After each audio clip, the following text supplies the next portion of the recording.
Stock markets tumbled worldwide. The charges against the company could eventually be dismissed altogether.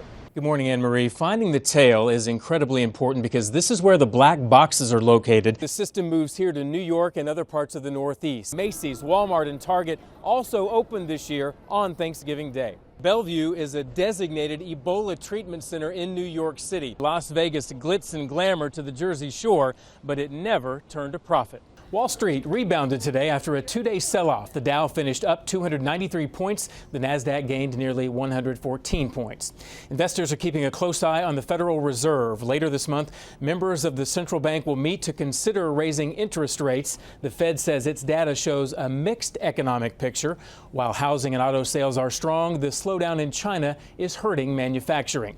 The Fed will also look at the government's employment report out Friday. Today, payroll processor ADP reported solid job growth in the private sector, saying businesses added 190,000 jobs last month.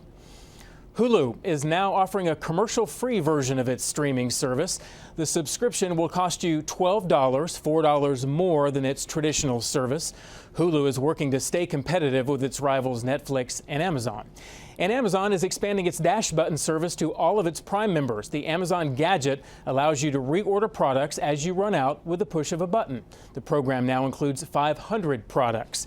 The online retailer says the Dash service will cost $4.99, but it will reimburse customers after their first purchase.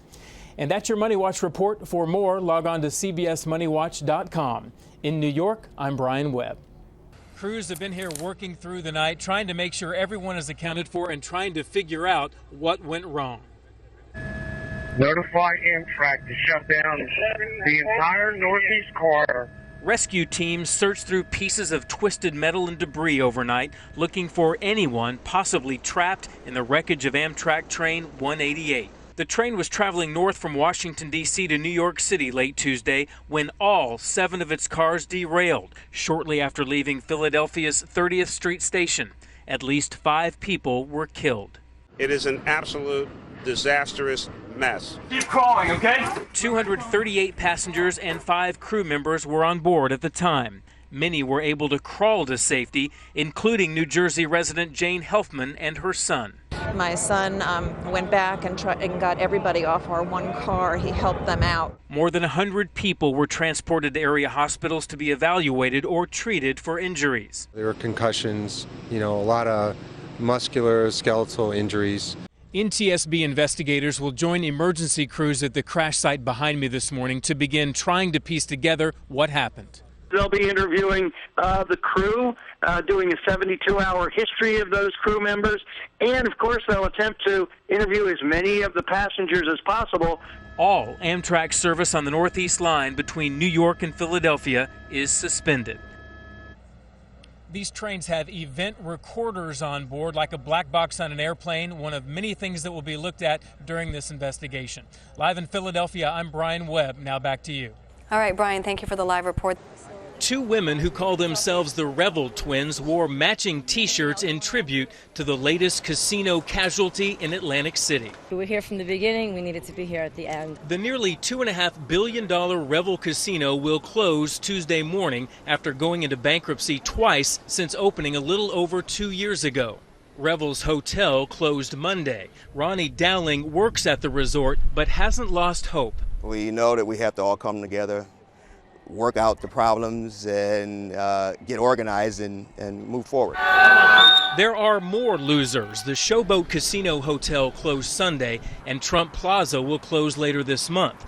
A total of 4 casinos are shutting down this year, leaving 8,000 people out of work, almost a quarter of the city's casino employees. Revel was the hotel that was supposed to turn everything around. It was designed to bring Las Vegas glitz and glamour to the Jersey Shore, but it never turned a profit. Analysts say Revel alienated gamblers with a mostly smoke-free casino and no initial plan to offer Players Club benefits. The high rollers didn't want to come here. They stayed wherever they were.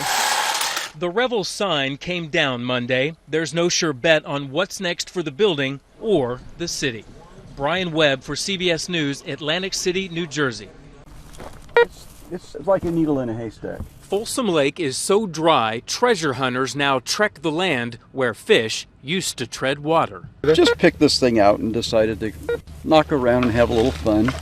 I should be under 20 feet of water right now. Instead, this is what is left of Folsom Lake, looking more like the surface of the moon. It's below 20% capacity and 50% where it should be this time of year. The lake hasn't been this low since the late 70s, losing 1,700 acre-square feet a day. Drastic measures may be on the horizon for the 500,000 people who drink, bathe, and water lawns from the lake's supply. Our board will be considering a plan for implementing significant rationing if we don't get rain. In the town of Folsom, mandatory 20% restrictions are now in place. Residents forced to let green grass go brown and water houseplants very carefully. I'm very concerned just because, I've never gone through that. Try to keep the trees alive, but that's mostly the lawn, I think, is probably the biggest consumer of water for my house. Yeah. Water experts say Folsom Lake is on track to reach its lowest levels ever. A lake bed so dry it's picked for hidden treasure, with the true treasure of rain still nowhere in sight. There are no cows in San Francisco's Bernal Heights neighborhood, so somebody took to tipping cars. And I said, well, we should put it back. He goes, don't put it back because the owner won't know what happened. And I was like, I am the owner. 4 cars were flipped overnight within 10 blocks of each other, all of them eco-friendly smart cars. 2 on their sides, 1 on the roof, and 1 resting on its bumper facing straight up into the sky. Confusing a compass, creating a local tourist attraction, and ending this rabbit's foot run of good luck. And one witness says he saw the pack of hooded hoodlums in action. I thought they looked like they were up to no good, and then sure enough, they walk up to this smart car right here, all huddle around it, and then just lift it up and set it on its hind legs. These smart cars can weigh as little as 1,600 pounds, less than half of your average car, and for a few guys to tip one over, no big deal. This YouTube video shows a group of guys flipping a smart car with ease. Shelley isn't actually the car owner. She was watching it for a friend after her father died. We spoke to her by phone. What these people don't realize is that, they're adding to the stress of losing, a parent. So even if all this started as a prank with small cars replacing sleeping cows, no one around here is laughing. And since now it's considered a crime, it really wasn't that smart either. Developing news out of Santa Barbara, where police say a drive-by shooter went on a rampage near the UC Santa Barbara campus. 7 people are dead. Last night in the area of Isla Vista neighborhood was sprayed with bullets. It's an area known for numerous student parties. The sheriff believes the suspect was acting alone. He is among the dead, and another 7 people are hurt. Authorities still trying to establish a motive. Witnesses describe the scene as chaotic and it came out of nowhere. I think one girl was shot dead. The other girl was shot as well, but I think she's at the hospital. First time I saw it, I just ran away from my life, so I don't know any details. Police say the suspected shooter exchanged gunfire with deputies before crashing into a parked car. It's not clear whether he was hit by the gunfire or died from self-inflicted wound. One of the main defendants in the corruption scandal involving State Senator Leland Yee is getting an unusual show of support. KPIX5's Kristen Ayers shows us a fundraiser to free the man known as Shrimp Boy. Chow is still in federal custody. His attorneys say they'll be asking for a bail hearing in the next few weeks. He died more than a year ago, but were left at the county morgue. As Stacey Butler reports, those vets should have been buried, but instead were forgotten. The LA County morgue blames the VA for the oversight. A VA spokesperson says the morgue never contacted them about the issue. A Bay Area man is paying the price for having a popular name. On the Consumer Watch, Julie Watt shows us how a case of mistaken identity led to some major tax trouble. Smith has had some other troubling times with his name. He's had wages garnished for someone else's back child support, and he was arrested and put in the back of a cop car until police pulled a mugshot proving his innocence. If you have a consumer problem, go to kpix.com and send us an email.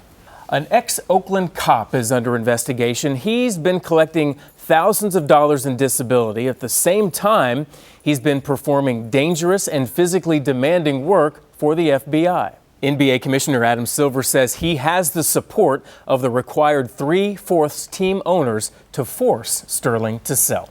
People who can afford a $10 million yacht in the first place are probably doing all right. Doing all right. You could probably get a second one. Hopefully they salvage the champagne. Yeah, They're gonna that would need make it. them feel a little better. Well, thanks for